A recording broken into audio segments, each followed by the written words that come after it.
Kalau kita perhatikan ya, pondasi Ka'bah itu dikelilingi batu marmer berwarna putih yang disebut syazarwan. Fungsinya untuk menahan pondasi Ka'bah agar tidak rubuh atau terkikis karena dahulu daerah area Ka'bah berpasir dan terkadang berbanjir. Maka dikhawatirkan hal itu akan merobohkan Ka'bah. Oleh karenanya dibuatkanlah syazarwan ini untuk menopang pondasinya oleh orang-orang Arab dahulu. Untuk era sekarang, syazarwan ini juga berfungsi untuk menghindari adanya jamaah yang terjepit di dinding Ka'bah ketika haji. Nah, di dekat pintu Ka'bah, masih di area syazarwan, kita akan melihat sebuah tanda berupa 8 buah batu mewah. Ini disebut dengan area Mi'jan, merupakan lokasi di mana Nabi Ibrahim dan Nabi Ismail mengadon tanah liat untuk membangun Ka'bah. Begitu pula, ini merupakan lokasi favorit Rasulullah SAW serta tempat di mana Jibril mengajarkan salat kepada Nabi Muhammad SAW.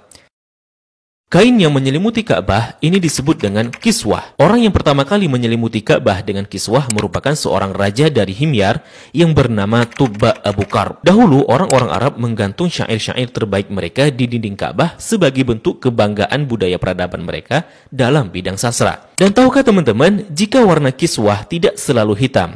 Pada awalnya berwarna putih bergaris merah dari Yaman, kemudian menjadi putih, menjadi merah, kuning, hijau, dan yang terakhir hitam hingga sekarang. Tulisan kaligrafinya ditulis dengan benang emas bertuliskan ayat-ayat Al-Quran. Kiswah juga memiliki kain dalaman berwarna putih yang disebut bithana kiswah untuk meresap panas dari dinding Ka'bah. Biasanya kain kiswah diganti pada tanggal 9 Dzulhijjah dan bekasnya dipotong-potong untuk dihadiahkan kepada orang-orang tertentu. Nah, dari pintu Ka'bah, di sebelah kiri pojok Ka'bah tersimpan Hajar Aswad di dalam sebuah cangkang berwarna perak. Pintu Ka'bah sendiri berjarak 2 meter dari lantai.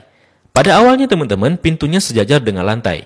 Namun karena terjadi perampokan isi Ka'bah, kemudian orang-orang Quraisy berinisiatif untuk meninggikannya. Nah, dalam perjalanan sejarahnya, pintu Ka'bah telah berubah-ubah baik bentuk, sendi maupun bahan bakunya. Pintu yang ada sekarang merupakan hadiah dari Raja Khalid bin Abdul Aziz, Raja Saudi, dan dilapisi emas murni 99 karat seberat 280 kg dengan total biaya 46 miliar. Dan itu dana dari tabungan Raja Khalid sendiri.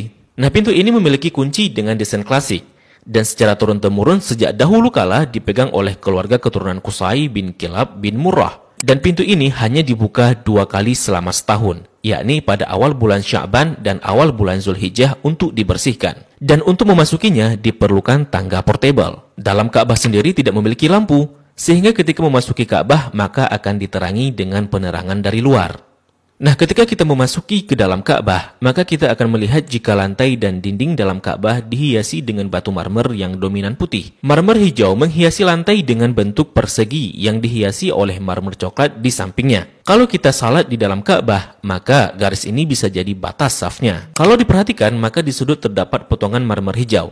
Ini sebagai tanda bahwa Rasulullah SAW melakukan salat di tempat ini saat memasuki Ka'bah. Begitu juga di bagian pojok dan dindingnya dihiasi 1, 2, 3 marmer hijau. Di bagian atas juga terlihat ada beberapa buah saluran udara yang didesain sedemikian rupa. Jika kita mengadah ke langit, maka kita akan melihat jika langit-langit Ka'bah dihiasi dengan kiswah berwarna hijau. Jika diperhatikan, maka terdapat tulisan Ya Manan yang artinya Maha Pemberi. Kemudian di bawahnya sebelah kanan bertuliskan Ya Dzal Jalali yang artinya yang memiliki keagungan. Lalu di sampingnya bertuliskan Wal Ikrami yang artinya yang memiliki kemuliaan.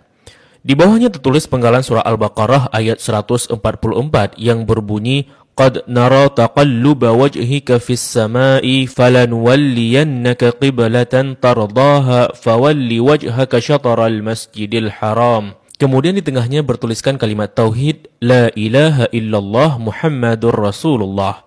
Dilanjutkan di bawahnya bertuliskan surat Ali Imran ayat 96 dengan bunyi Inna awwala baitin wudi'a lin-nasi lalladzi bi Bakkata mubarakan wa hudan lil alamin. Kalimat ini tertulis berulang-ulang hingga memenuhi dinding atas dan langit-langit Ka'bah. Di bagian atas terlihat jika langit-langit Ka'bah ada 3 penyangga yang kemudian ditopang oleh 3 tiang dari kayu dengan diameter 44 cm dengan jarak antara tiang 2 meter sekian. Tiang ini dihiasi dengan 6 hiasan cincin terbuat dari emas. Bagian bawah pondasi tiang berbentuk kotak yang besarnya dapat diduduki oleh orang dewasa. Orang yang pertama kali memasang tiang di dalam Ka'bah adalah Abdullah bin Zubair saat pertama kali memugar Ka'bah selepas wafatnya Rasulullah Sallallahu Alaihi Wasallam. Di bagian atas tergantung harta karun berupa kendi-kendi atau lentera kuno yang terbuat dari emas dan perak, merupakan hadiah dari pemimpin-pemimpin negeri Muslim pada masa lalu.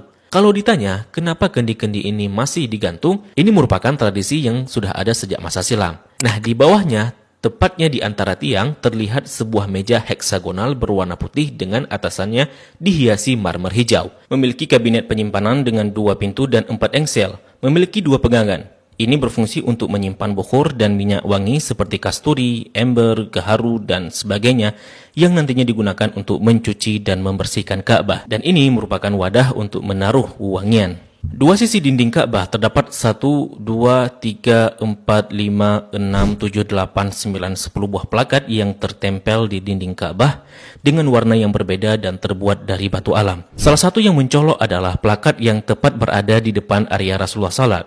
Plakat ini berisi kaligrafi dengan style kufik murabba yang tertulis La ilaha illallah Muhammadar Rasulullah. Selain itu juga ada plakat lain yang berisi maklumat mengenai renovasi Ka'bah oleh Raja Khalid bin Abdul Aziz. Sepertinya plakat lain juga berupa maklumat renovasi Ka'bah oleh pemimpin-pemimpin Muslim sebelumnya.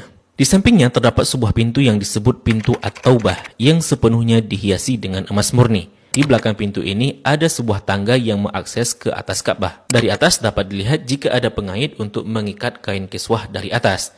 Dan bahkan kita bisa juga salat di atas Ka'bah. Jika Ka'bah tidak diselimuti kiswah, maka penampakannya akan seperti ini.